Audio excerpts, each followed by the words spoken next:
just try and get as close as you can to the mic, and when you talk, take your mask off so that everybody can hear. I mean, I have to sit up further, closer.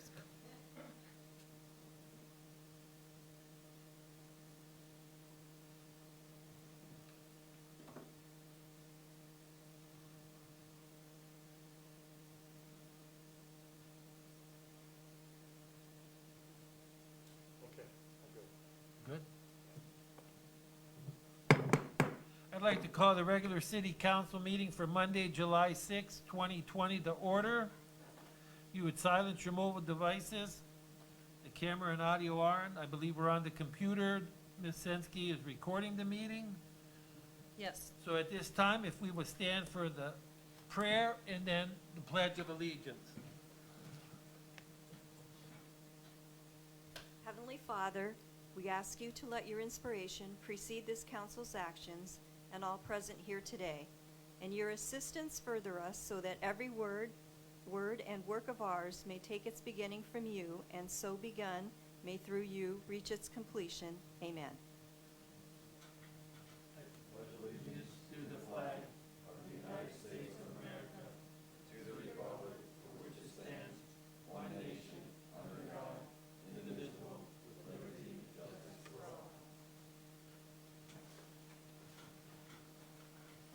Ms. Sensky, will you please call the roll?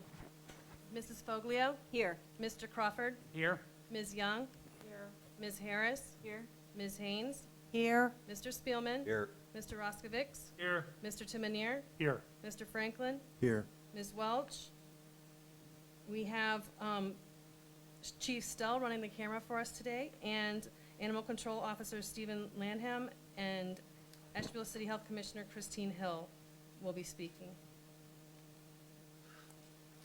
We don't need a motion to excuse Ms. Welch because she's not a council member, so.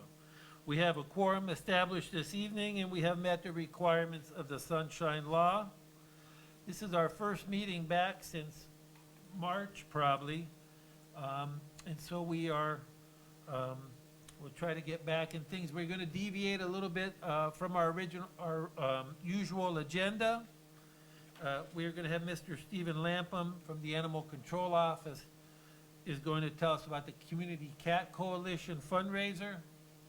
So, Mr. Lampum, if you'd like to approach the podium.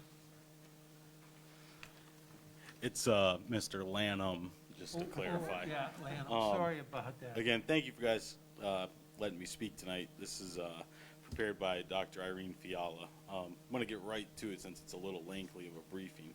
So to date, we have had 3 large-scale TNR events, March 6th through 8th, May 22nd through 24th, and June 29th through 21st. The actual dates of participation varied based on the needs of trappers, when the cats were trapped, and when they were released, and the actual date of the clinic. Due to the ban of non-elective surgeries as a result of COVID, there was no TNR in April. To date, we have fixed, spayed, neutered 105 cats. Among these cats, 23 were TNR'd at the mobile home park on Woodman Avenue, Ward 4, 12 from Thayer Avenue, Ward 1, and 24 cats from West 34th Street, Ward 3. Cats were also fixed from Albino's Fish Market, from the McDonald's in Edgewood, Ashtabula Township, and in the harbor, as well as from Walnut Boulevard. All cats have received a rabies shot where appropriate and were treated for fleas. To date, 4 friendly adult cats have been rehomed after looking for an owner. 1 kitten has been rehomed. 3 cats went to a rescue group, 1 requiring rehabilitation due to an injury. 4 kittens went to a rescue and diagnosed with pyometra, which would have been fatal to the cat. This is a life-threatening infection of the uterus that requires aggressive treatment. Cats from Woodman were treated for lice, and the colony caretaker at Woodman was provided with a more secure shelter for one in particular cat, named Bob in the Box. Additional medical care due to injuries have also been provided, including an eye surgery, which the eye had to be removed. This cat also went to rescue. A laser therapy treatment for an injured paw. This cat also went to rescue. The spay and neutering of cats represents a longer-term solution, which will result in fewer community cats. And the cats who were released had been seen by a vet, probably for the first time ever for many of them, were treated where appropriate, and where treatment did not lead to immediate release, resulted in the cat going to a rescue, such as one of a kind or sanctuary named Caroline's Kids, where they will live out their lives either in a home eventually or in a free roaming sanctuary. Additionally, outreach has been made, and the coalition is now part of a barn cat placement community where semi-feral cats may be relocated to a barn. Some noteworthy information.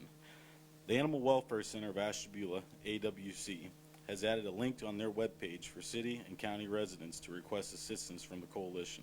The coalition is currently functioning as the trapping arm of AWC. This is an interdependent relationship. The coalition is an independent organization, but dependent on AWC for fundraising, due to AWC being a nonprofit. The AWC has also added to their webpage a link where individuals may donate directly to the Community Cats Coalition via a reserved account.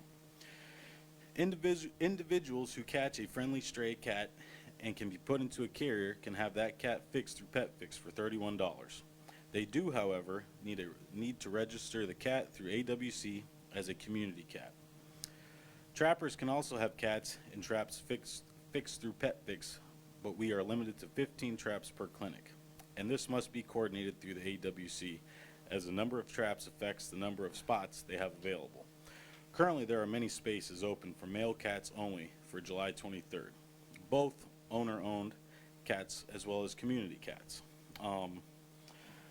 Some upcoming events for the Community Cat Coalition is a 4th large-scale TNR event, which is scheduled for July 24th through 26th, where we have 30 spots reserved for the community cats.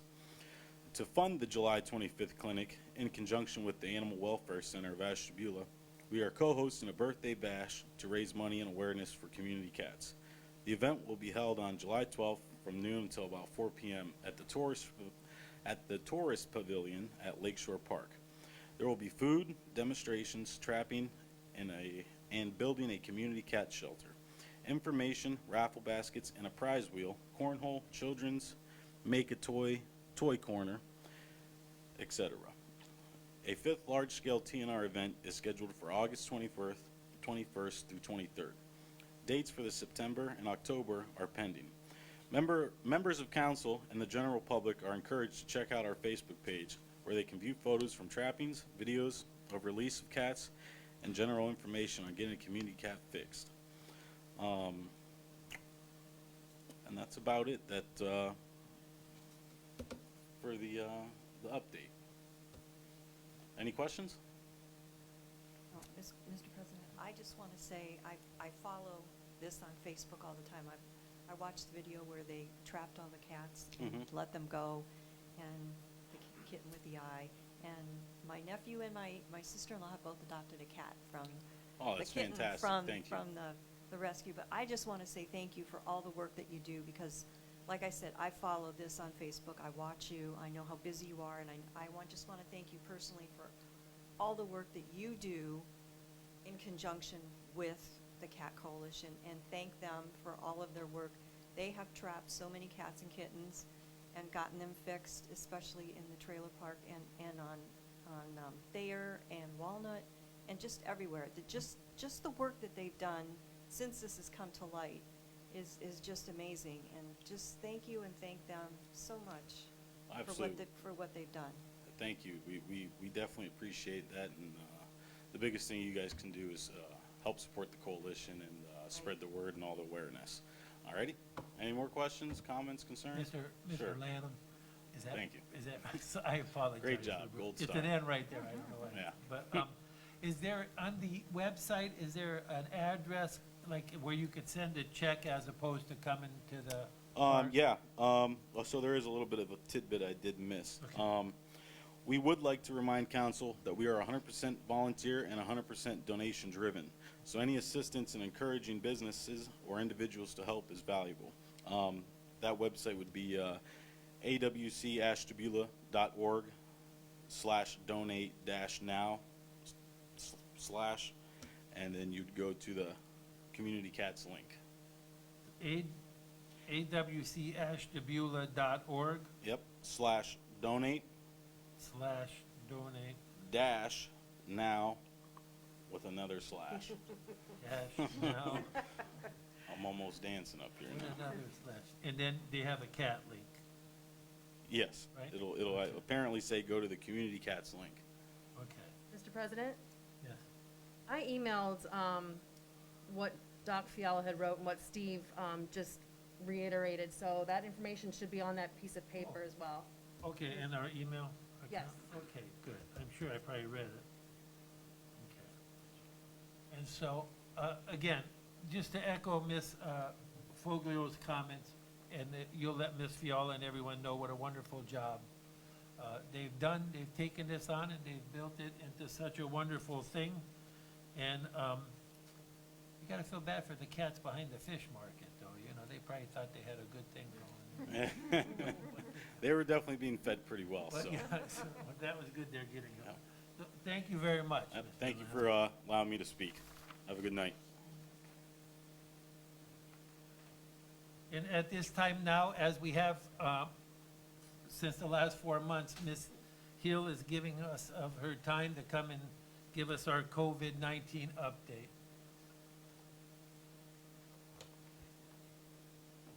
Hi, everybody. It's good to see your faces and see you in real person. It's nothing like that kind of contact. Okay, let me give you an update. A lot has been happening since I last saw you. So, I'd like to start out with some statistics for you. I start with the state of Ohio. Ohio currently has 54,232 positive cases, 8,249 hospitalizations, 2,677 deaths. Ashtabula County, we have 435 positive cases, 77 hospitalizations. Now, again, these are cumulative numbers. 44 deaths. And in Ashtabula City itself, we have 65 positive cases, 7 probable positive cases, 5 deaths, and we have issued to date 267 orders of quarantine. So it gives you a little idea of the amount of work we've done. The latest things that have been happening with Ohio has been the release of the new public health advisory system. And I don't know if any of you had a chance to listen to Governor DeWine's press release and on Thursday.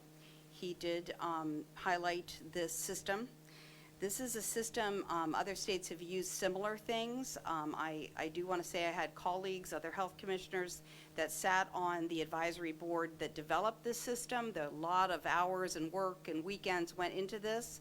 It is a evolving system, but I do think it will be helpful.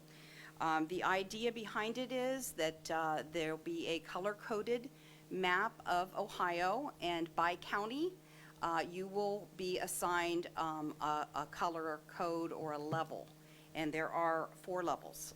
Level 1 is color-coded yellow, and that means active exposure and spread.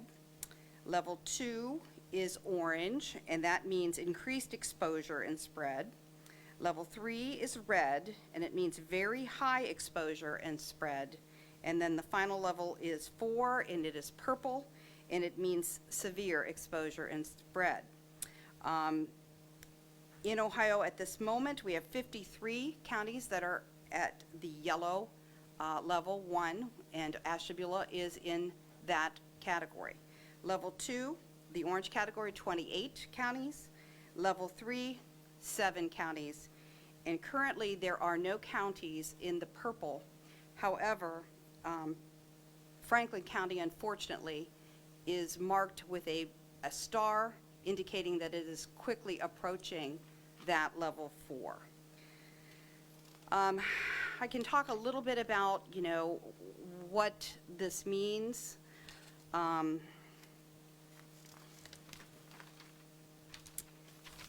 There are 7 indicators that help make the decisions what level to put the county in. And these are things like case rates by population, sustained increase in new cases, proportion of cases that are not in congregate settings. That gives us an idea of community spread. We look at things like increases in emergency department visits that are COVID-related.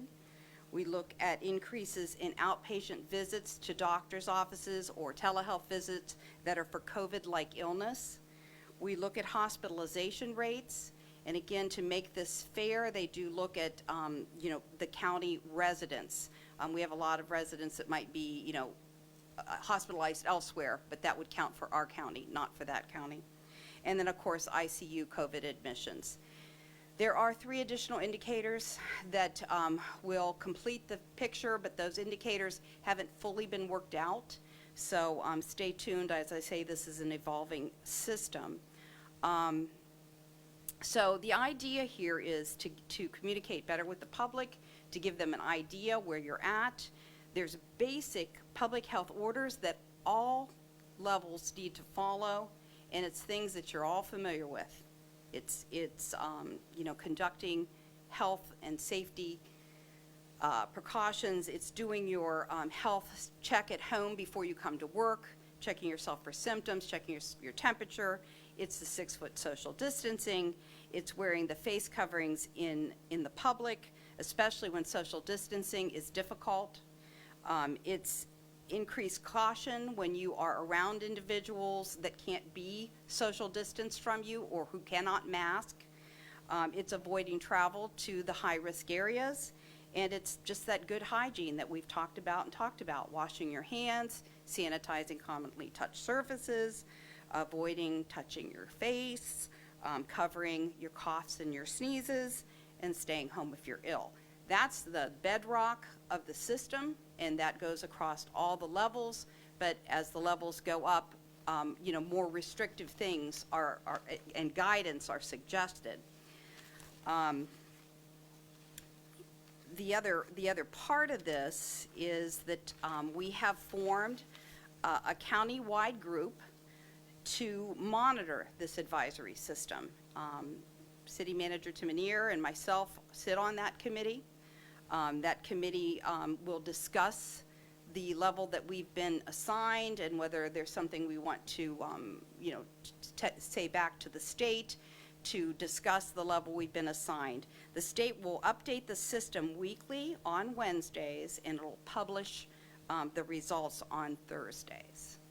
So that is, a new strategy that the state is using, and you can go on the coronavirus.ohio.gov to take a look at the map and all the information. There's a lot of information there to read and digest, but I do hope it's a good system, for the citizens as they, read and understand, what we're trying to do to help them make decisions.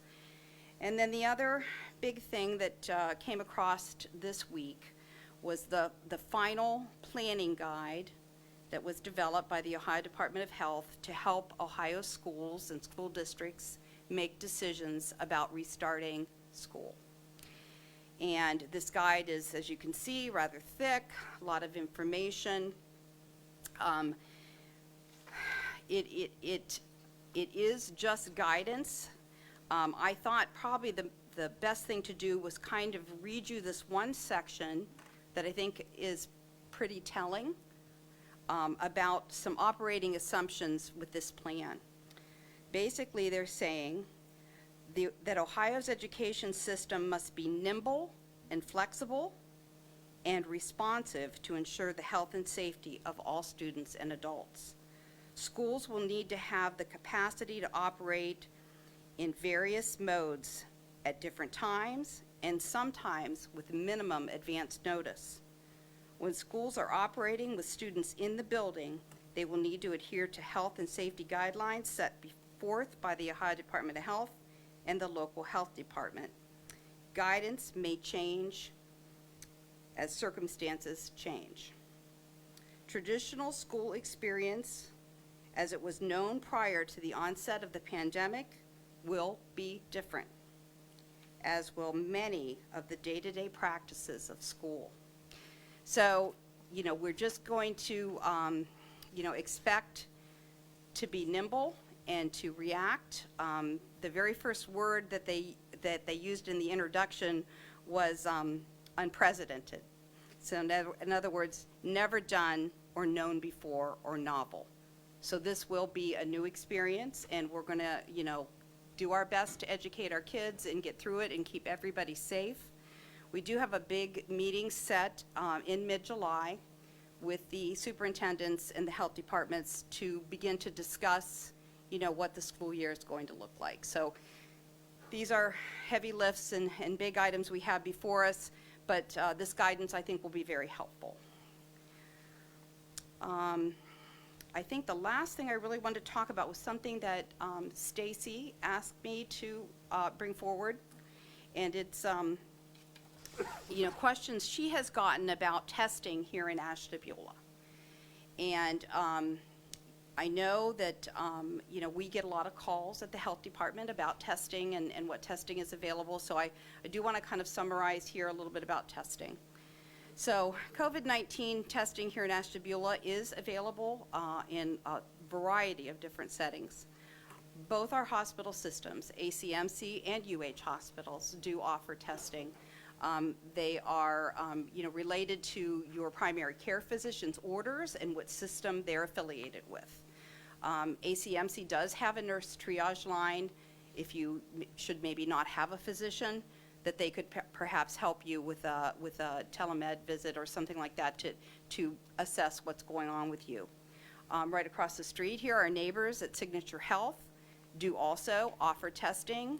They also have the capability to help people that don't have a primary care physician to do a telehealth visit and to get an order written so that testing, if it's appropriate, could get done. Also, on Route 20, our Prospect Urgent Care does curbside testing, and they've been a great partner, and we've utilized them many times. Also, State Road Medical Facility offers testing. So the other thing I wanted to point out, that there is a minority health strike force that's been formed at the state level. And I have reached out to them and had several conversations with them because I wanted to talk to them about the possibility of bringing a pop-up testing site to Ashtabula. And I don't know if any of you know anything about the pop-up testing sites. They have been popping up around Ohio. Usually they're in a little more densely populated areas, but I did make a case for Ashtabula City and for the potential of them bringing a pop-up testing site here. So we are in the preliminary discussions of that. These sites are, if we would be able to host one, would be free. The testing would be free. We would have to guarantee at least 200 people, have them pre-registered. I think we can do that easily. It is dependent on the Ohio National Guard's availability to help us with this. We'd also very much like to partner, and they're encouraging us to partner with our FQHC, our Federally Qualified Healthcare Center, which is Signature Health. And we have had some discussions with Signature Health about this venture. We don't have to partner with Signature Health, but they'd like us to, attempt to. So I do want to let you all know and let the public know that, we hear that, we'd like to see some more testing done, and we are making efforts to do that. Retail establishments do offer testing, like the CVS's, the Rite Aids, the Kroger's, but here in Ashtabula County, we don't have any that are offering that. That is a retailer decision. It's based on, I think, from what I can gather, whether they had minute clinic type setups in their facility, and none of ours really have that. So we do have some that are it's reasonable to drive to. There's some in Paynesville, some in Niles. So, that is also an option for people. So testing is out there, and we're continuing to work to make it more accessible and more available. And that is really about the end of my report. I'm happy to take questions or comments or. Mr. President, I just want to express a sincere appreciation for Christine Hill She did work with me. We did have a COVID case in the salon on June 20th. I just want to say this to business owners out there. First of all, Christine is wonderful to work with. I mean, for months I had watched TV and feared the almighty COVID, like what would happen, and then it happened. And mask wearing works. There was no spread, 0 spread. So I would just encourage everyone out there to wear masks. We did make a Facebook post because we wanted to offer full disclosure to our clients. Some people did cancel. They did move their appointment back. We're outside of that window now, so there's, it's nothing to worry about. But I would just say to business owners, Christine will work with you. She'll hold your hand. She'll walk you through it, and you'll get through it. Well, I want to say Jane sprung into action, and she did all the right things. She had her COVID plan in place, and she was utilizing it. And, that makes that contact tracing, that whole piece working with a business that much easier when you have a business owner that's, on top of it, as Jane was. It is a frightening time. It's a scary time. You worry about your clients, you worry about your staff and everybody's health. But, we came through it just fine. And, these are trying, difficult times. And, my hat's off to you for the way you handled it, Jane. It was very good. Thank you. I have a couple questions concerning schools and athletic events. So the schools are starting like their training for sports coming up. I'm curious how they're doing that. They're getting ready to train for sports where they're designed to touch each other, like football. I mean, that's the very nature of the sport. So I'm curious how the schools are getting away with that, and I'm curious why we're not allowed to have running 5Ks in town. The very nature of running as a solitary sport. Like, the whole thing is confusing. Like, it doesn't make any sense. So we're telling children to run into each other and play football, but we're telling adults, you can't sign up and run a race. Like, how's this make sense? I wish I had the magic answer to that. I struggle with that daily. The do's, the don'ts, the what's allowed and what's not allowed. I do know with the conditioning and the contact sports conditioning, it's very specific. They're in squads that are smaller, that are cohorted, that are, there's lots of safety things in place. But, I know City Manager Tim Anier is a runner. He's been frustrated because we do have some, I've seen some wonderful plans for 5K running, and, it is frustrating. The orders actually expire tomorrow. So it will be interesting to see what Lance Himes, who is the Director of Health at this time, what path they take. Because I'm just not sure. You're right. I hear your frustration, and Right. and All I see the it. orders expire tomorrow? Certain ones, a large amount of them. Yeah. So I can weigh in a little bit on this too, because my son is currently practicing for football right now. So it doesn't seem like right now they're doing a lot of the touching stuff. Sure, but But we're getting ready to, which is the Well, absurd yeah, and thing. I think that's kind of what all this opening has been. Let's do it slowly. Let's see what happens. And as you're even seeing in the NFL and Major League Baseball and the NBA on this restart, they started to see cases and had to pull back on things. So I think all that's kind of being watched and monitored, and I know that what they're doing specifically at Lakeside is, keeping those groups very small, keeping them distanced apart from each other, and doing what they can. When it comes to the racing part, we've been going back and forth on this for quite a while, specifically with ODH. This past weekend in Lake County, there was a race that actually was held with over 380 people in it. So I gathered all the pictures they posted on Facebook of it, and I sent it down to ODH along with the local plan that actually has been approved by our health department, the county health department, and Conneaut's health department for one of our local timers to use if they do any of the races. from what we saw in his plan versus the other plans that are out there, his is far superior than any other plan that we have seen. His goes as far as 10 people per corral every 10 minutes. The race that just took place was 50 people per corral every 3 minutes. So no So- comparison. So why aren't we doing it? Well, the That's the reason question, that, why- the reason that, well, and I'll be completely honest with you. The reason that I have not signed a permit for a race to happen in the city of Ashtabula is because I have a direct communication from ODH that says these races are not permitted. Now, how they're getting away with it in Menor, how they're doing Menor Rocks when concerts aren't Yeah. permitted, I don't know. I can't speak for them. I have taken the stance this whole time that we are going to follow the directives of the governor. We are going to follow the directives of ODH. And primarily, that's what our local health departments live and breathe by as well. And I'm not going to go outside of my scope just because I want to do a 5K. Or Right, you right, know. and I'm not asking So, you to, I'm and- just trying to figure out. But I think I think the issue has gotten to, as things started opening up, they tried to do it in a fashion that it's a slow thing, let's see what happens.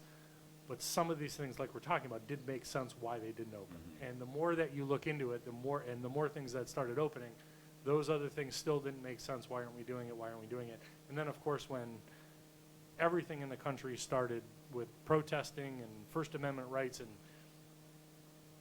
nobody batted an eye that all these people were Right. together, I think that's when the country really became, well, wait a minute. Why can't I have Aunt Susie's funeral with all the people there when I see, even with us, 300 people in North Park having a peaceful gathering? So, yeah, I think the timing of how everything happened just really made it even more confusing for everyone. And I have agreed with this slow opening because, as you've seen, as we've slowly opened, cases have gone up. Now, you always have that claim out there, and I love seeing it on Facebook. Well, of course you have more cases because you're doing more testing. Well, you're right, but you're doing more testing, and people still have to be positive to have more cases, so that means there's communal spread. One thing, it would be different if we're doing all these testing and the numbers didn't change, but we're doing all these testing and we're finding more and more people that have it. It's out there, folks. I think what Jane said hits the nail on the head. Wearing a mask and taking all the precautions like we're doing here is our best defense right now. Until we have a vaccine and until we have antivirals, this is the best defense. So when I hear people say you're impinging on my First Amendment rights by wearing a mask, well, you know what? You're impinging on my rights to feel safe if you're not wearing a mask. Why can't I go out and say that? Why can it only be the people that are against wearing masks are the ones that are offended? We've created the society we're living in right now. But I think that the majority of people that I talk to appreciate the mask wearing, will do it if they have to.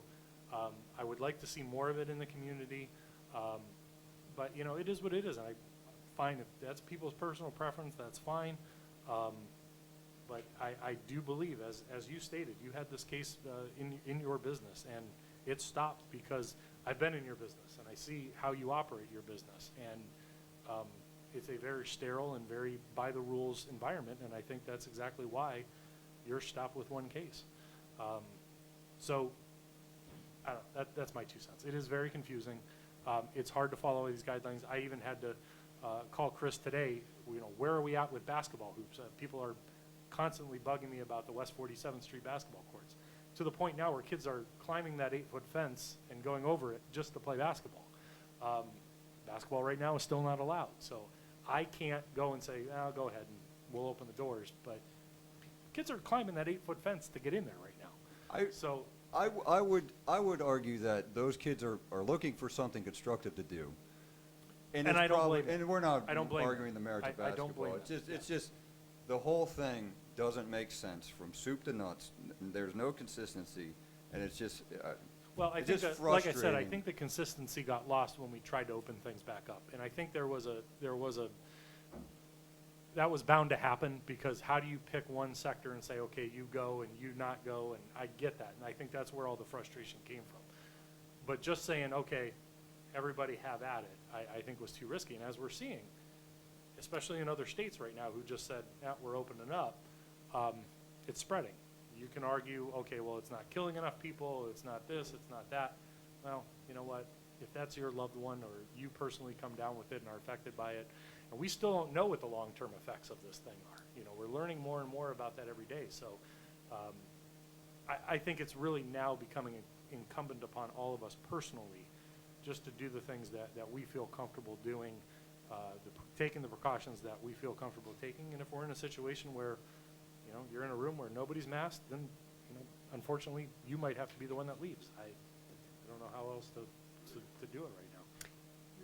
I think all your comments are ringing true. You know, there's been a lot of that, and I noticed the tide turning as we started to slowly reopen when I saw a real turn when they said county fairs were allowed, albeit with restrictions and albeit maybe just junior fairs, and then the talk of Cedar Point opening, and I think that just sort of tumbled. And you know, in 2 weeks from now, I am very nervous to see the results of the mass gatherings and the, you know, people in close proximity that probably happened over the 4th of July weekend, but I guess the tale will be told by the numbers of cases we have. But I'd really very much like to keep our county in that level 1 if it's at all possible, and I think we can do it.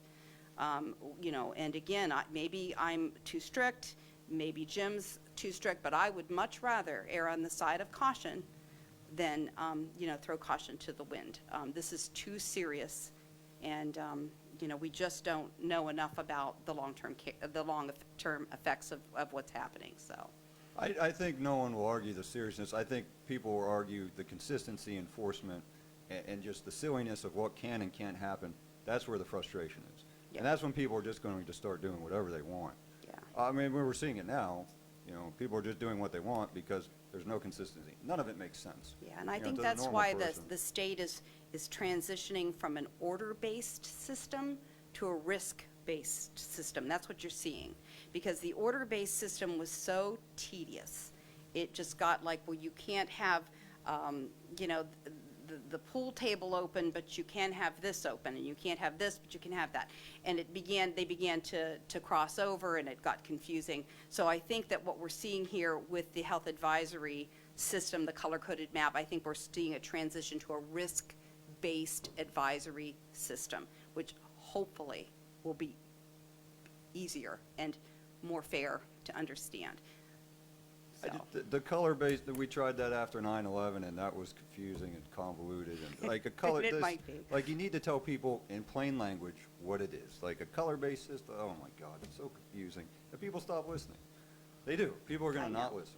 Yeah, that's my worst fear. Right. Well, and that's happening. And I think people at a certain level of government just are so out to lunch that they don't have a clue of what's going on in the real world. They're in their ivory tower. And it's frustrating the general public, and we're fed up with it. And it's not your fault, but I think it's, and I mentioned this to all the council, I think it's being, there's not a lot of retail in Ashtabula. I mean, there is some, and we appreciate that. But as the center city and the biggest city, the most urban area in the county, I really think it's time that we look at a mandatory mask policy for commercial, when you're in a commercial building or a public building in the city of Ashtabula. Now, you're out cutting your grass, you're in your yard, you're not gonna wear a mask. But I really think that, I don't know if we need I think an ordinance might be too complicated and to enforce and too complicated to word, but certainly a resolution from this council saying that if you're in a public building, if you're in a commercial building, you should be wearing a mask if you're in the city of Ashtabula. And I think that might give some businesses maybe more impetus to put a sign on their door saying, you need a mask to come in here, you know. I go to Menards in Menor, and they stop you at the door, you need a mask, sir, you know. And then if you go in the store and you take your mask off, they come up to you and say, you'll either have to leave or put a mask on, you know. And so I would like council to consider, I don't know, Mr. Franklin, how complicated this would be. Mr. Timonier, you, when I first suggested this, you know, it said to be something like the straw resolution, you know. We put it out there, we're encouraging no paper straws. We're not hunting anybody down, and if you need to use a paper straw, but I really think that this council needs to say, if you're gonna go in a public building, you be considerate of other people and you wear a mask. Mr. President, I would just add to that. I mean, I've seen all these other municipalities starting to go to the mandatory mask.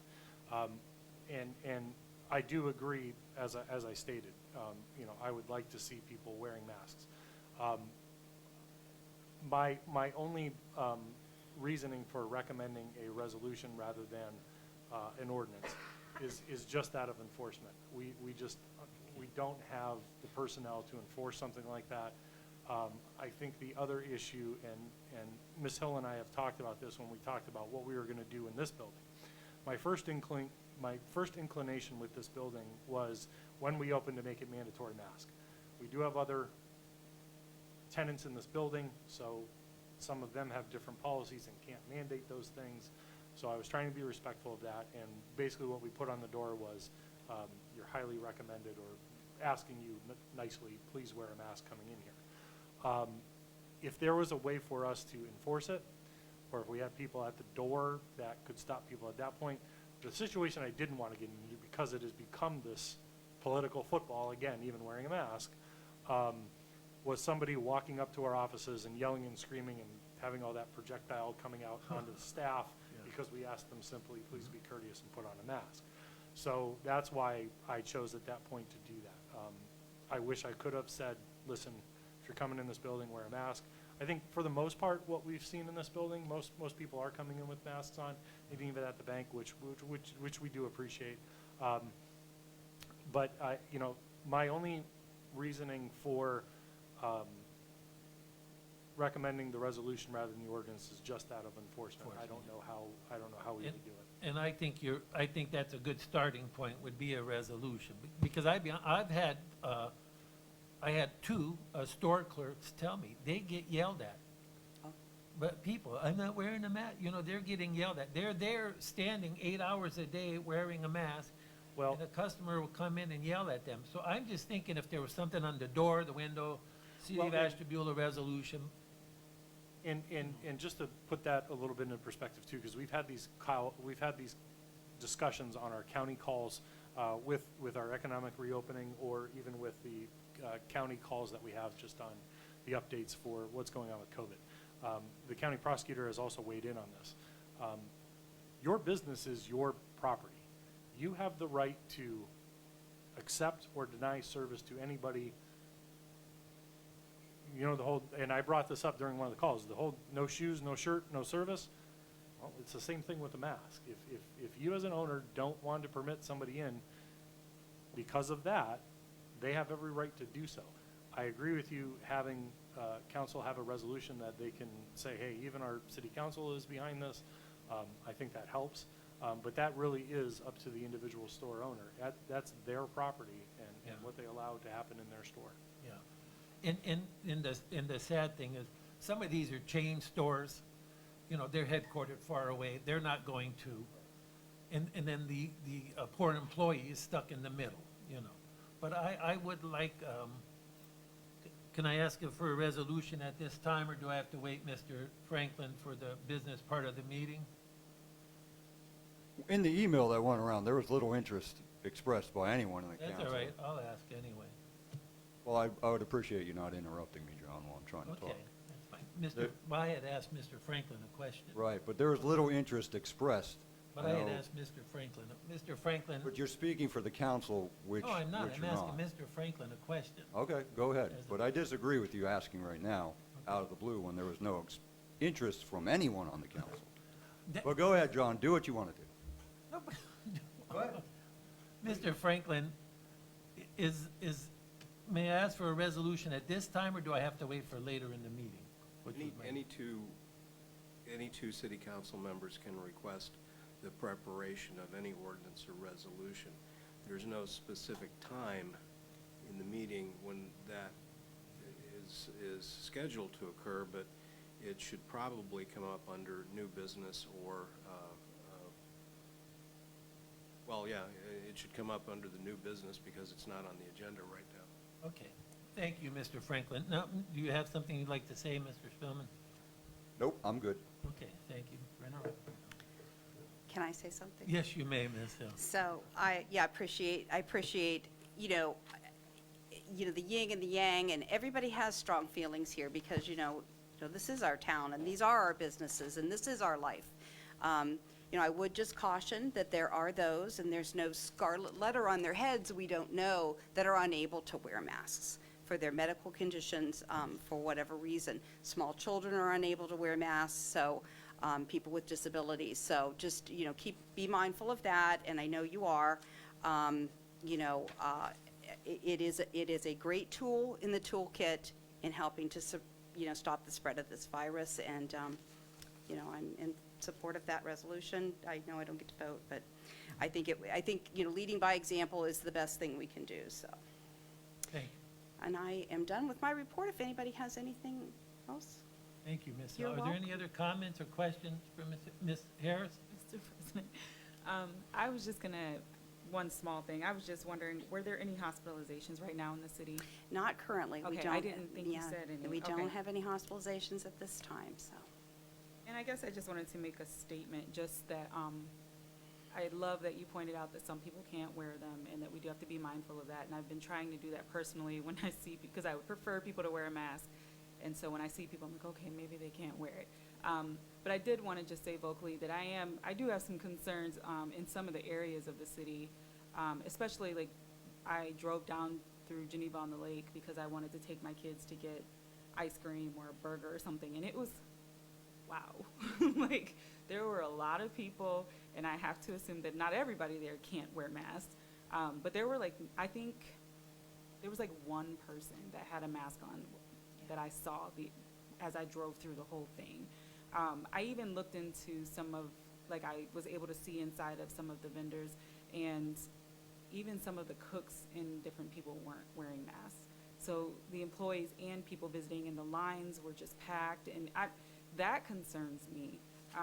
And I haven't really been watching DeWine at 2 o'clock the last couple of weeks. I don't know what is in place now as far as restaurants or retail or employees, or, I don't know what those guidelines are or what is required now, but I do think that it's really concerning, before the 4th of July, and then also we had the 4th of July weekend. It's scary. I've also gone into some restaurants, and I've had to be the person that had to leave because I'm the only one with a mask, where it's just packed. And most of the restaurants that I've seen within the city or around the county have employees that are wearing masks, but I've gone in the last couple weekends to some where even the employees have stopped wearing them. So I think I even called ahead to some and said, are your employees wearing masks? And they said, nope. And I said, okay, thank you. And I just decided not to go, and I didn't make a big deal, but it makes me nervous. And now, in a sense, it's like I'm trying to be mindful of other people's rights and what they desire, but also like now I'm limited to what I can go out and do and enjoy, and that's not fair to me and mine because I have to respect other people as well, so I don't know. I'm a little frustrated and disappointed right now. And, rightfully so. Geneva on the Lake, of course, isn't in our jurisdiction. We got a lot of phone calls today and referred them to the county health department. I think there was, what you observed was what a lot of people observed. And, I know it's difficult in the heat. I know it's been a hot weekend. I do. And I think there's a bullet point in the mask wearing guidance where it talks about if it's not practical or not safe, so perhaps they're deeming, that they could get a heat stroke if they continue to wear them. So, we just have to work through this, continue to educate. But yeah, it's frustrating, I know. And, we really count on people calling us. We can't be everywhere all the time. So when we get a phone call about, employees not wearing masks, because that is still, required. we would follow up with that if it's here in the city of Ashtabula and, do that education and just, talk about it. So, Okay. yeah. Well, thank you, Ms. Hill. We appreciate you welcome. being here. We know you had a long day, and we've Yeah. kept you long tonight, so. Okay, thank you. We Good night. appreciate it. Thank you. you. Ms. Sensky, do we have meetings, minutes to dispose of this evening? Yes, the June 15th, 2020 regular council meeting minutes. The president of council called the virtual meeting to order at 7:00 PM. The Ward 5 counselor offered the opening prayer, and the Ward 3 counselor recited the Pledge of Allegiance. The members present were Ms. Haynes, Mrs. Foglio, Mr. Crawford, Ms. Young, Ms. Harris, Mr. Spielman, and Mr. Roskovics. The officers present were Mr. Timonier, Ms. Welch, Mr. Franklin, and Mrs. Sensky. Do I have a motion on the minutes? I'll make that motion, Mr. President. Thank you, Ms. Foglio. Ms. Foglio moves to waive the reading of the minutes. Second. Second by Ms. Haynes. Thank you, Ms. Haynes. All in favor? Aye. Anyone opposed? We will waive the reading of the minutes by a 7-0 vote, and they will stand as approved. Mr. Timonier, do you have a manager's report this evening? Thank you, Mr. President. I do first have a few ordinances to request. First, I'd like an ordinance to enter into an agreement with Infinity Paving Company of Northfield, Ohio, as the most responsible bid for the Walnut Boulevard Tennis Court project in the amount not to exceed $142,855.30. Funding for this project will be taken from our Parks Fund 233. Mr. President, I move on the manager's recommendation. Second. Motion by Ms. Foglio, second by Ms. Haynes. Is there any discussion? So, Jim, are those courts allowed to be open? Tennis, I believe, is permissible right now. How about pickleball? I believe it falls into that same category. Okay. My guess is this project, I'm requesting the ordinance now, so it won't be passed till the next council meeting. On September, possibly October, before this project's done, depending on how quickly they get out here. Just in time for the snow to Just in fly. time to close it up. Yep. Any further questions or discussion? All in favor? Aye. Anyone opposed? Yeah, I'm opposed. We will add that item to our agenda by a 6-1 vote. Next, I would like an ordinance to enter into an agreement with Hughes Excavating of Conneaut, Ohio, for the demolition of a property on Station Avenue in the amount not to exceed $13,720. We did request this be paid in part by the Ashtabula County Land Bank, and they have agreed to give us $3,570. The rest of the funding will be taken from Fund 290. This is spending down the remainder of our 2018 allocation grant funds, which we used for demolition. Mr. President, I move on the manager's recommendation.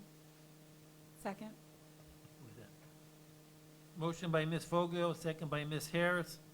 Any discussion? All in favor? Aye. Aye. Anyone opposed? We will add that to our agenda by a 7-0 vote. Lastly, I would like an ordinance to execute change order number 1 with Sidley Truck Group in Thompson, Ohio, for additional materials and service for our Mack truck utilized in the sanitation department, an amount not to exceed $1,623.71. The cost for this change order will be taken from the sanitation department 225 fund. Mr. President, I move on the manager's recommendation. Mr. President, I'll second that. Motion by Ms. Foglio and a second by Mr. Crawford. Is there any discussion? All in favor? Aye. Anyone opposed? We will add that to our agenda by a 7-0 vote. Mr. President, I did have one more ordinance before I get into some other topics. I apologize.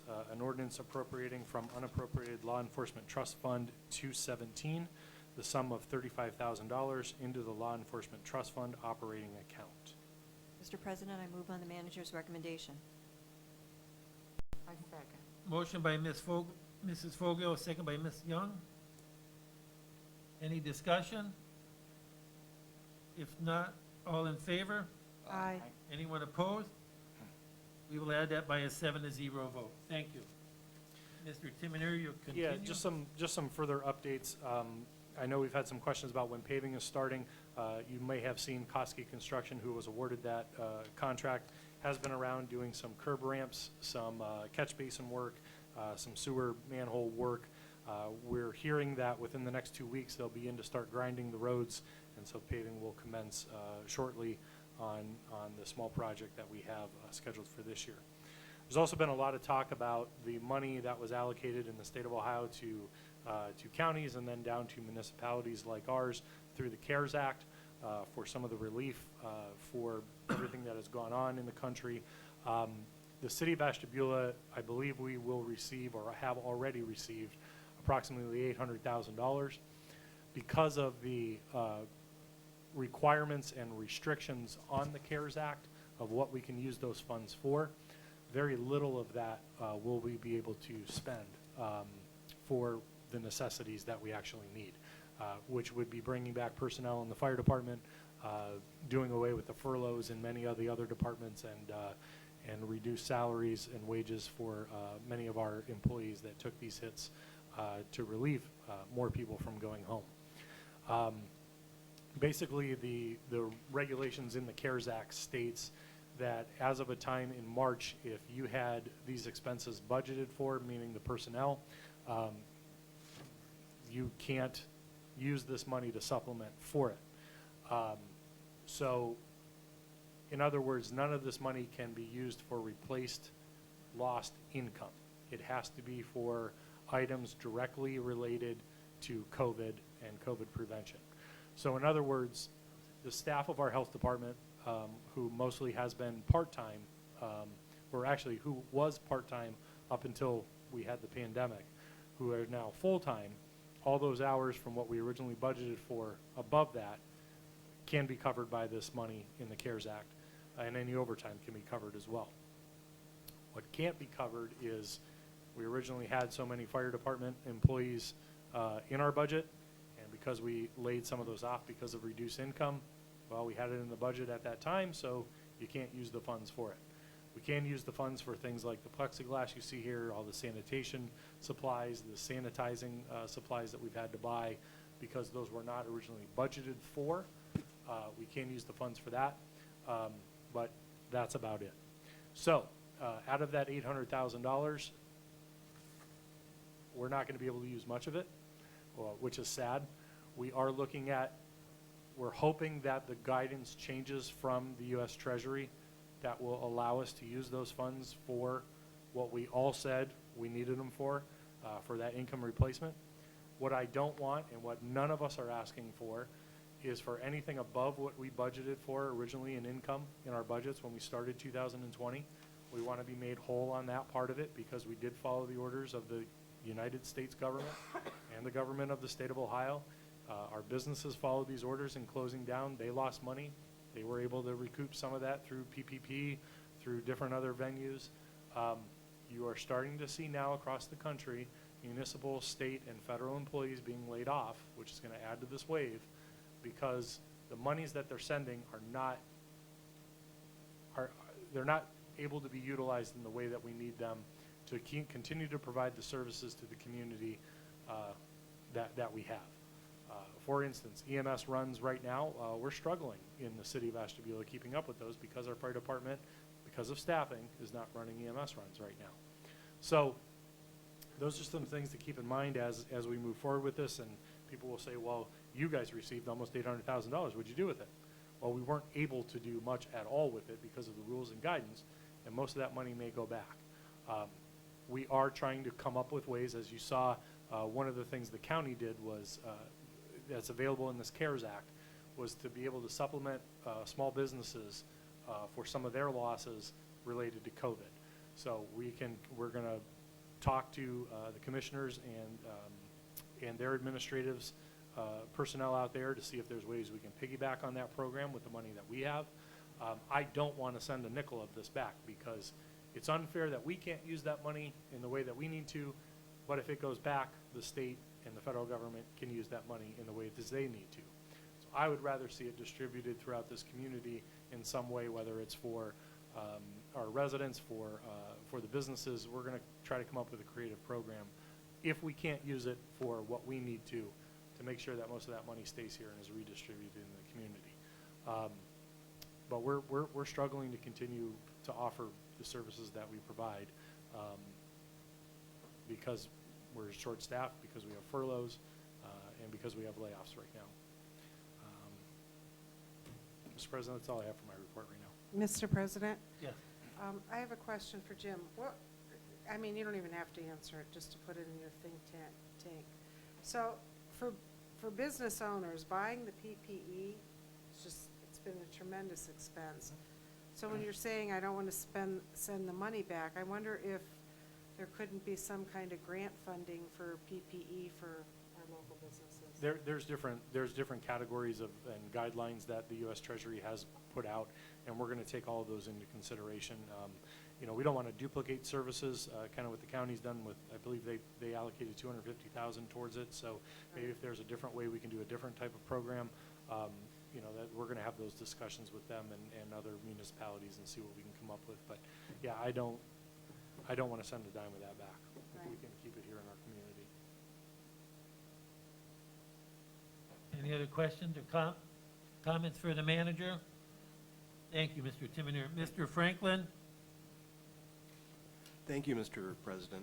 Unfortunately, I feel it's my duty to report to council that this past weekend, the 4th of July weekend, there was quite a bit of what I'm going to characterize as bad behavior in the city.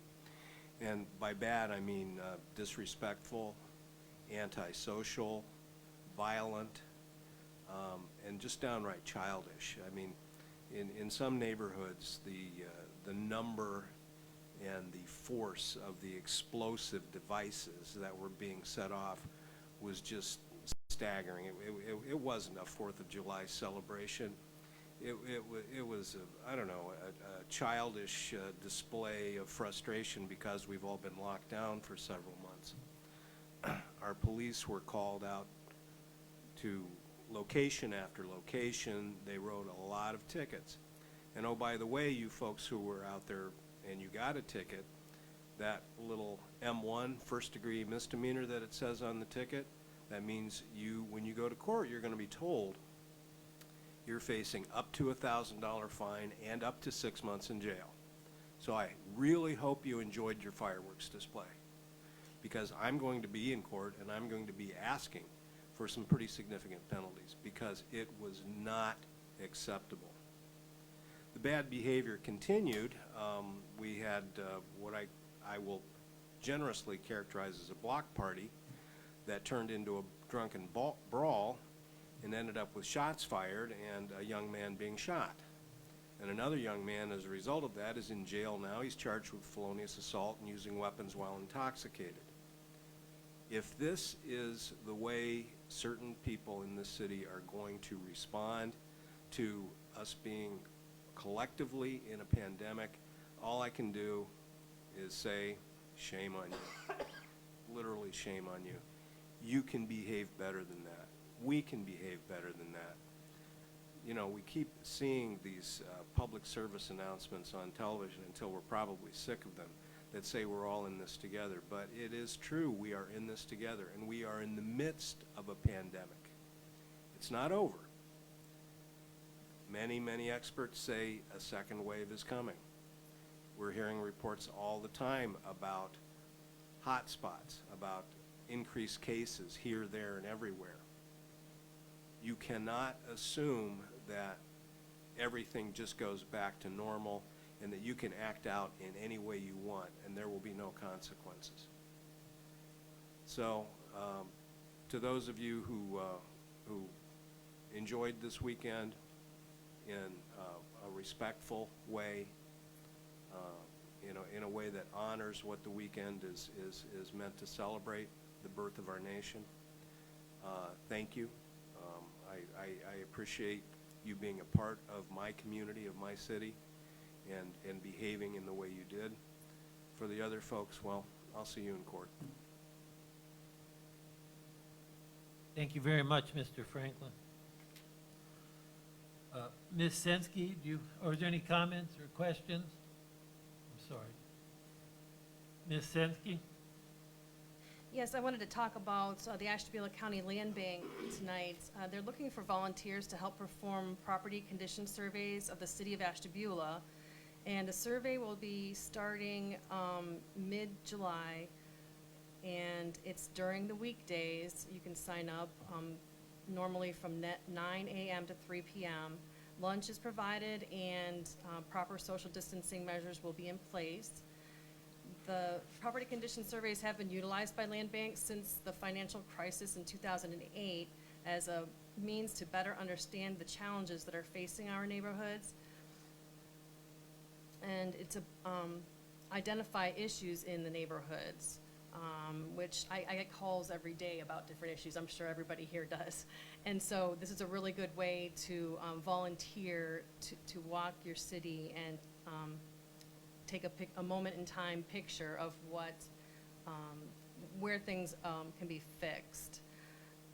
And if you have any questions, you can contact me or Eddie Eckert, who is the Executive Director of the Ashtabula County Land Reutilization Corporation. His email is ashtabulacountylandbank.com. Oh, that's the website. His email is landbank@ashtabulacounty.us. Mr. President, can I just add a little bit to that? As most of you know, I serve on the Land Bank Board. I have been on it since its inception, and actually our staff here was helpful in our first NIP application when we received most of those grant funds in conjunction with the County Treasurer's Office and her staff there. What this property survey is, and I don't remember, I think, Mr. Roskowitz, you might have been the only one on council when this was first presented. There were companies that came around that could do these property condition surveys. Basically, every parcel within the community is going to be quote unquote surveyed. So somebody's going to stand there with a tablet and have directions on how you rate what the property's like. It could be conditions of sidewalks, it could be just condition of the building itself, structure itself, ranked A through F, I think it is. I'm pretty sure it's just an A through F scale. I don't think it's a number scale, I think it's a letter scale. They've already done this in Conneaut. They had a really good response with volunteers in Conneaut, and they did all the parcels there. And then in conjunction with the county auditor's office with the GIS mapping, that gives the land bank some of this data that we can actually look at, see where the hot spots are, see where there's tipping point neighborhoods, see where there's a lot of, then you can do overlays. You can do overlays of foreclosures in areas, different things like that. So you can see how abandoned properties have those effects on the neighborhoods. Some of these companies that would come in here and do that, and I want to say when we first looked at this, it was around 30 grand to have this done for the city. The way that Mr. Eckert and the working with the county auditor's office to do the mapping, and then with the treasurer's office with all the data that we have with the land bank, basically we've got some grant funds to go out there and do this, and by doing it with volunteers, we're able to get this done at virtually no cost to the city. So any help that you as counselors can provide, or anybody in the community that can provide, giving us a couple hours to go out and do this would be greatly appreciated. Once we do have some boots on the ground, we will put out some announcements so that people don't think you're just standing in front of their house spying on people. But everybody will be given proper credentials so they know who you are in the areas we're in. But I think this tool is going to be very, very useful for us going forward as more demolition money comes around, or as we look at neighborhoods at tipping points where the land bank now is converting into land bank 2.0, where we don't have the demolition money anymore, so now we're doing renovations. We have a house that they're currently renovating on Avondale, and we're looking at other properties where we're going to renovate houses and flip them, or get them into developers' hands to do those same things if it's not a project that the land bank wants to take on. So pretty much the demolition money is gone now, so we're reinventing ourselves with doing these other projects. So the land bank has been a godsend to the city. I'm glad we were able to participate in it. Over $4 million worth of demolitions in the city did see the bulk of that throughout the entire county. So very appreciative to them, and Eddie has done an excellent job as executive director pushing us to this new 2.0 era of the land bank. Mr. President? Yeah. I just want to express to the other counselors, I have signed up for this. I asked that it would be Ward 5 that they would put me in, because to me it was two birds, one stone. So I would encourage you to do that as well, because it really, when you're driving through a neighborhood, you miss so much. But when you're walking through a neighborhood, you just see so much. So I would encourage all of us to, if we have the time, to help out. Thank you. And when does that begin? Well, it was supposed to begin actually tomorrow, but they've Oh. pushed it back. But Okay. it's on Tuesdays, or maybe I just volunteered for Tuesdays from 9 to 3. Is it just Tuesdays? Mr. President, Ms. Haynes, I don't know what the schedule is, but I think a lot of things have shifted due to the COVID and just trying to get volunteers right now. So Eddie, Mr. Eckert would be the best source for that information right now. Thank you. Do you have anything else, Ms. Sensky? No. Thank you. Ms. Haynes, do you have a economic development announcement? Yes, so, first of all, the Parks and Recreation will meet tomorrow, July 7th, 6 PM at Caden Park. And the Economic Development Committee will meet Tuesday, July 14th, 4 o'clock, and it's going to be here because we have these handy-dandy safety COVID dividers, and that's it. Thank you, Ms. Haynes. Ms. Foglio, Finance and Personnel. Our next meeting is scheduled for July 17th at 8 a.m., and that will also be here. Mr. Crawford, Public Works. Public Works meeting is scheduled for July 27th at 5 PM, and that will be in council chambers. Thank you. Mr. Spielman, Safety Forces. So we met June 22nd. It was a quick meeting. It was the first time back since who knows when. The fire department, they're having issues with their ambulance runs because they had to lay off 3 firefighters. So they're struggling with that. And then Jim spoke about that with the CARES money that we got that we can't use to help. So they're shorthanded there. They're also having some facility issues at the fire department, some pipe issues that need to be addressed. So that's going to be more money that we're going to have to spend that we don't have right now. Police department, their calls really haven't changed at all. Their responses over the quarantine time, they were doing a lot of calls where the officer would just make a phone call back to whoever was complaining about it if it was a nature that could be handled over the phone. So that's how they're dealing with things right now. That's how it will be until things are deemed safe enough. And then, when you call the police department, you will see an officer come out to your house to take your complaint. The protest event that we had in the park there for the Black Lives Matter, that went smoothly. There was no issues with that. The police department did an excellent job, and everybody behaved themselves, so that was a great turnout and a great event. And then they also were approved to go after some grant money through Homeland Security, and that grant money can be used for purchase of perhaps a boat since the Coast Guard isn't here, interdiction operations, and reimbursement for overtime from the protest event. So some of the money that we spent to provide police protection for that event will be reimbursed through that grant. And then we covered a little bit of new business, well, two things. We talked about the Coast Guard station. There was really no update on that, about them being present here longer in the season. That doesn't look like that's going to change. And then the only other thing was the intersection of Main Avenue and West 46th. When you're coming out there, if there's a lot of traffic, if there's a lot of cars parked on the road, it's hard to see if you're turning left or right. So I suggested maybe we put, is it convex mirror? It's a curved mirror, so you can look straight ahead and you can see traffic coming. So the chief and all his extra time is going to take a look at that at some point. So that's what we covered at Safety Forces. We're going to meet again July 27th at 8 a.m. We're going to have a guest speaker, Beth Brown, from Community Outreach. She's a Community Outreach Manager from Brightview Addiction Treatment Center. So July 27th in this room here. And that's it. Thank you, Mr. Spielman. Ms. Young, we got an email about speeding on a side street. Do you remember? Was that with the four-wheelers? Yeah, where Ms. Holman emailed, We'll have to check, because That we, was an old email probably from a while back, because I think I forwarded that to Stacy. okay, safety forces, okay, so that, all right, thank you. I know. Thank you, Ms. Young. All right, we'll move on to the legislative part of our agenda. Ms. Sensky, is there a formal legislation to present? There's no additional formal legislation to present for tonight.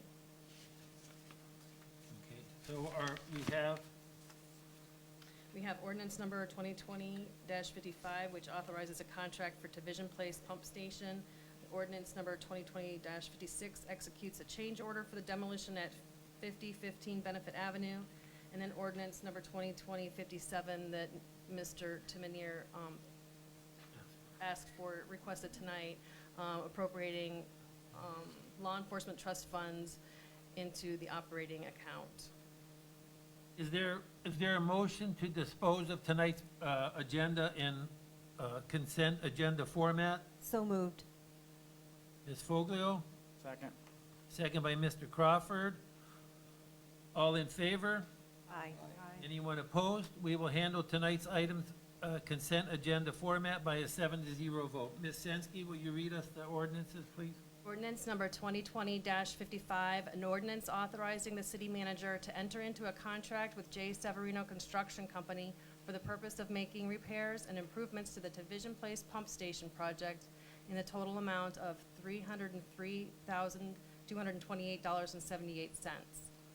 Ordinance number 2020-56, an ordinance authorizing the city manager to enter into a change order number 1 to a contract with Cap Steel Erectors Incorporated for asbestos abatement and demolition services to abate an additional abandoned and blighted structure.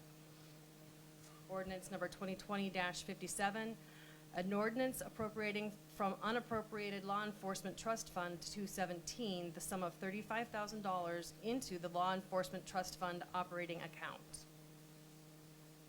Is there a motion to waive the reading So of moved. these legislations? So moved. Motion by Ms. Foglio, I second. second by Ms. Young. Thank you. All in favor? Aye. Anyone opposed? We will waive the reading by a 7-0 vote. Is there a motion to waive the charter requirements of 2 readings? So moved. Motion by Ms. Foglio, second by Ms. Young. Thank you. Please call the roll. Mrs. Foglio, Yes. Mr. Crawford, Yes. Ms. Young, Yes. Ms. Harris, Yes.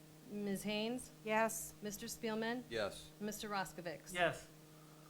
And on adoption? Mrs. Foglio, Yes. Mr. Crawford, Yes. Ms. Young, Yes. Ms. Harris, Yes. Ms. Haynes, Yes. Mr. Spielman, Yes. Mr. Roskovich. Yes.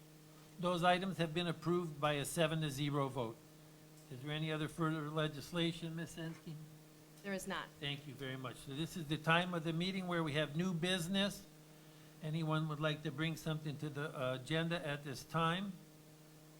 And at this time, I would like to ask for a resolution to be prepared that the city of Ashtabula require masks be worn in public buildings and in public spaces.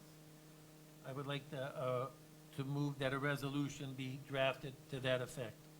I'll second it, but I have one question. So how does that work, say, if the public place is a restaurant? Mr. Timonier? Mr. President, Ms. Haynes, right now, kind of what the restaurants have established is how I've seen it in other areas as well. So the tables in the businesses now need to be at least 6 feet apart, and you can only have a maximum of 10 people per gathering at a table, okay? So what they're basically saying is, if you're sitting at a table with your group that you came with, and you're 6 feet apart from others that you may not know, you're okay not wearing a mask in a restaurant. Now, when you get up to go to the restroom, or you're really not supposed to be going up and talking to another table or anything like that. However, if that happens to happen, you should put a mask on to go wandering around in those places. But right now, basically the guidelines for restaurants is you go in, you sit down at your table with your group, you try to remain there as best you can, and then you leave. Some of the comments that you made earlier, Ms. Harris, about the employees not wearing, and we've seen this on Bridge Street where they've actually called the health department and said, hey, the heat index is 94, our people in the kitchen can't wear masks today. And there are different guidelines of why the employee shouldn't be wearing masks, or if that particular employee has a health reason. Otherwise, all employees, no matter restaurant, whether retail, wherever, under the guidelines of the state of Ohio and the health department, should be wearing masks during their business being open. So that's, So I'm going to a restaurant, I'm gonna walk in with a mask, I'm gonna sit down, and then I can remove it. that's correct. Okay, because I don't wanna, I mean, I know this isn't an ordinance, I just don't wanna do any harm to restaurants, that's Correct. all. Okay, yeah, I second it. Mr. President? Yes. Yeah, because I would be the one preparing it, I want to make sure that I understand what is being asked for, because you just asked for a resolution requiring masks to be worn in public. That suggests that there would be some consequence if masks were not worn in public, and we're moving into an ordinance situation. Okay. Are you sure you want to use the word require, or do you want it in terms of urging or supporting, or how is it that you want this resolution to read? Okay. Yeah, I think, Mr. Franklin, we're not, we have mentioned where enforcing something like this would be very difficult situation. So I don't know if we would use the word request, the city of Ashtabula request that masks be worn in all public buildings. Maybe requiring is too strong of a word, but at the same time, you know, it has been being urged for 4 or 5 months. And you can go into, I can go into a certain gas station in the morning, and I'll be the only one. People will be pouring coffee, getting food out of the things, and nobody is wearing a mask. So I don't know if urge, I guess maybe we could start with a request that masks be worn in all public buildings. Or urge, maybe urge is a stronger word. Maybe you're right, the city of Ashtabula urges that all masks be worn in all public places and public buildings. And I suppose if we need to go from there, we can, but I will stand corrected by using the word require, because like you said, we don't want to make a resolution, but. So the public space being a sidewalk outside or the Greenway Trail, because that's a public space. I mean, that's what John is asking. Public He buildings. said buildings. And then he said public spaces. Okay, well, public buildings, thanks for. I mean, we need to be super specific here if we're going to urge people to do something. Mr. President? Yes. I don't know if it would help, but as far as defining where, maybe in commercial spaces, does that? Well, then we have the hospital. Of course, they won't let you in the hospital without a mask. So. Right, well, and that's still, is that still considered a commercial space? Well, a commercial space could include Main Street. It could include Bridge Street, and, you know, from everything I understand, I'm not telling you what to put in your resolution, but as I've said in some of the email exchanges, it just seems to me that the science is evolving to the point where if it's a sunny, breezy day and you're outside, there's really no point in wearing a mask unless you're face-to-face with someone. On the other hand, in a setting like this, our little plexiglass shields notwithstanding, it's probably more prudent to wear a mask, especially if you're like me, if you're over a certain age and over a certain weight. You know, I should be wearing a mask pretty much all the time. So maybe if I can produce a resolution that urges and requests that people follow some of the guidelines that are set forth that have been coming from the CDC about when and where wearing masks is important. Maybe that would be sufficient or a beneficial starting place. That would be fine, that's a fine, thank you, I appreciate that recommendation, and it's a good starting place. Something that the owners could post on their doors, and like I said, that'll maybe make more of an impression, take some of the heat off the employees, and it would be a good thing that way. I think for business owners, it allows us to be the bad guys, because, you know, customers, sometimes there is pushback about mask wearing. So I think that if we take the lead, I would rather take the heat and be the bad guy, so our businesses don't have to. Anybody else? I'm just still confused what exactly we're asking people to do or not to do. To me, it seems confusing. Wear it in public, don't wear it in public. We urge you, we don't, I mean, I'm confused. I guess when I see it, then I'll see it. But to me, it seems convoluted and confusing. And I'm not a dummy either. So, you know, like, I'm a reasonably intelligent fellow, and what we're asking doesn't make sense to me right now. So maybe if I see it in writing, it'll help me, but I'm Ms. Harris? confused. Ms. Harris? Yeah, I don't think it's confusing. I think that it makes sense to ask for something like this, and I think as it goes on, it'll be more clarified. I also think that there are other areas doing similar things and that we can learn from other areas. I don't know if it's the city of Cleveland or Cleveland Heights or someone, you know, and maybe they have a bigger capacity to enforce it, so we can't enforce it, but we can at least use guidelines. Buildings, public buildings, I don't think that's confusing. I think we'll iron out outdoor spaces, trails, parks, you know, when you're with your group, when you're, you know, all that can be ironed out, but there needs to be a start, and I do think that us supporting something like this is huge, because bottom line, whether people want to feel like their rights are being infringed upon or the conspiracy talk that goes around surrounding this is the bottom line. The virus is spreading.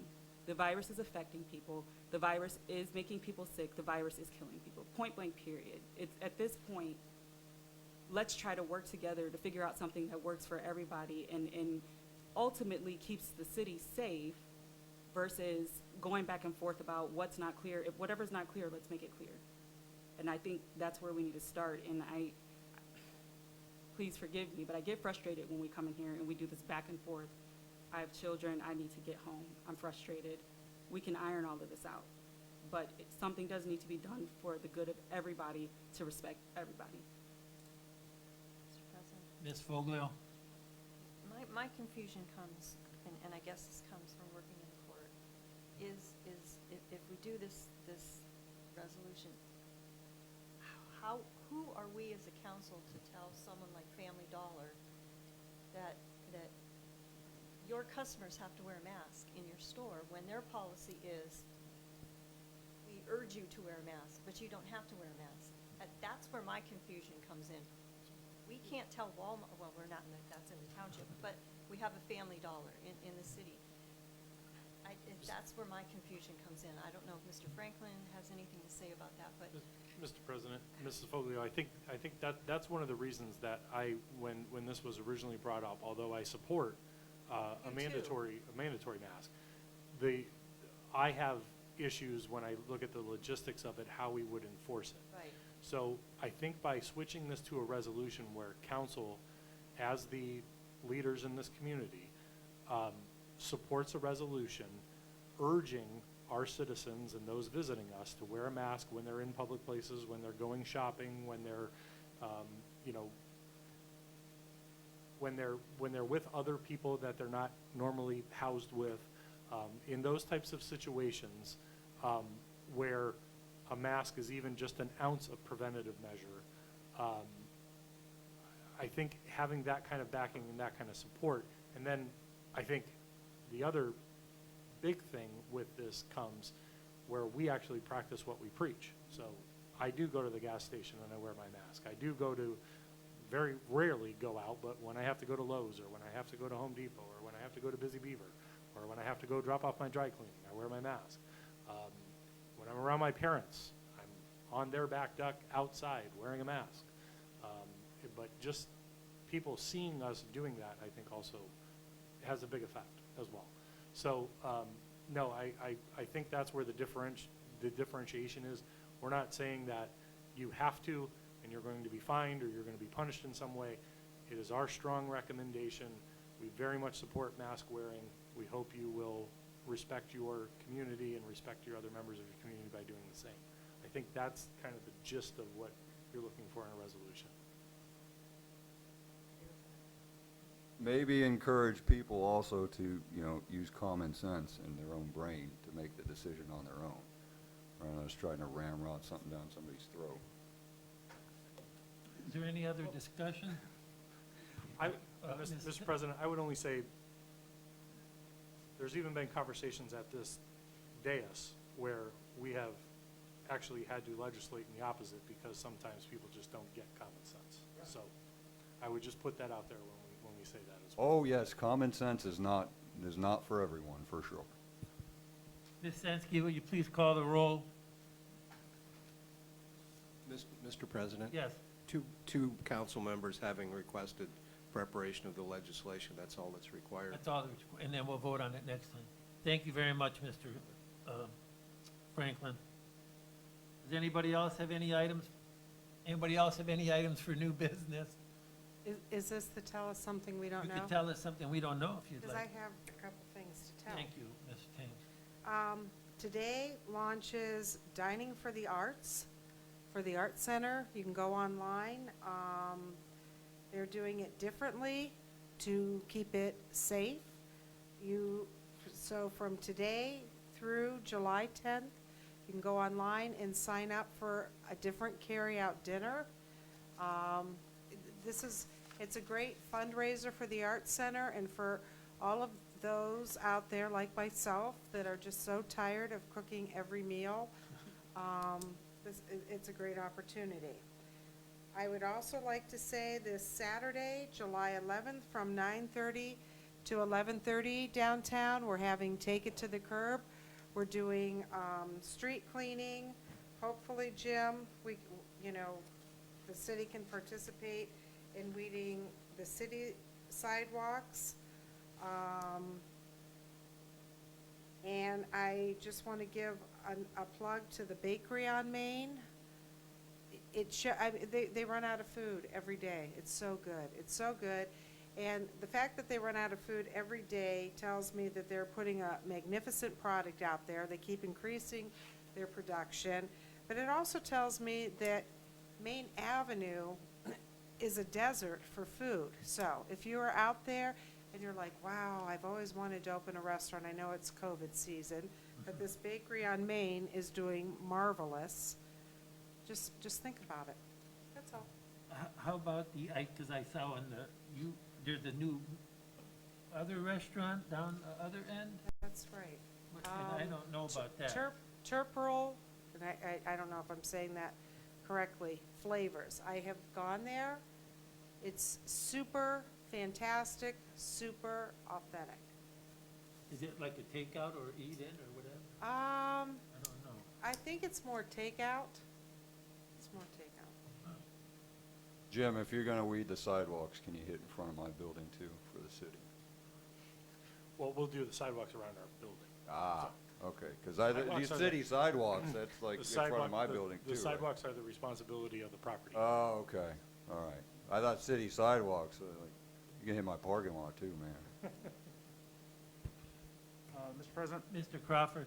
one other thing, with COVID canceling a lot of the events this year and the feast at Mount Carmel is canceled, this Sunday, the 12th, they are actually going to have a takeout cavatelli dinner at the community center.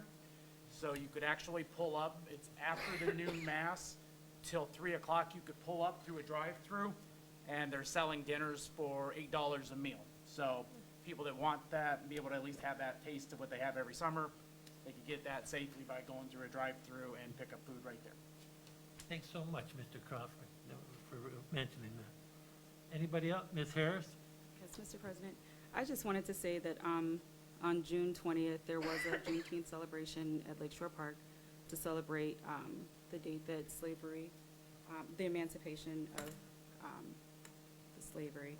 And I just want to say that it was a really good turnout and that there were a lot of people that were honored in the Black community that day, including Pastors John and May, the late May Salters. There were awards given to those two individuals amongst LaTanya Jackson, Adam Holman, David Miller, if you know any of those names. A lot of city officials were present, which was really cool, including J.P. Ducro. And I just want to say that the city is still having the conversation surrounding all of this, and I know that it's an uncomfortable conversation surrounding racial injustice or some of the things that have happened around the nation, but I just want to encourage us as a council and just city officials to just continue to be a part of the conversation. Even if the media dies down, it's still out there and the residents are still talking about it, it's still present. And that there are going to be other things popping up that might be in the form of cleanups, plans to do things with police officers or something surrounding that that is adhering to COVID guidelines as well, because we do recognize we're still in a pandemic. But there just are different groups and different persons in the community that are still continuing the conversation and are still continuing the movement to bring unity in the community. So I just want to encourage everyone to just kind of stay aware of these things that might be popping up in the newspaper and the media, just as you're in the community, and be a part of it. Because as a Black American woman, this is very near and dear to me. And I would love to see those that I sit on the council with or that I just see in the community often being a part of something such as community unity. I just think that it just makes sense for our area. So I just wanted to state that. Thank you, Ms. Harris. Anyone else this evening? Seeing no one else commenting, we will adjourn, and we will meet again on July 20th. There'll be a budget hearing at 6 o'clock, and then our meeting at 7. Thank you.